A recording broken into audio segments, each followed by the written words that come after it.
Welcome. In this video, I'll show you how to fix Valorant Error Code VAL 29. Alright, if you find this video helpful, please leave a like and subscribe to the channel for more such tutorials. Now, first up, go ahead and go to your search bar, type down services, like so, click on the result. Wait for it to load, and once it loads, in this section, just click on one service. Now type or press V on your keyboard. Now, when you have VGC highlighted, double click on it. Now click on the starter type right here, hit on automatic. Hit on apply. Now hit on start. Okay. Wait for the process to finish. Once that's done, hit on OK. Close this one. And after that, go ahead and go to your search bar, type down network reset. Click on this one. Now go ahead and click on reset now.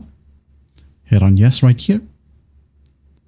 Wait for the process to finish. And once that's done, if you want to, you could go ahead and restart your computer. And there will be some prompts as well that it will need to restart your computer, but just don't worry, just restart it.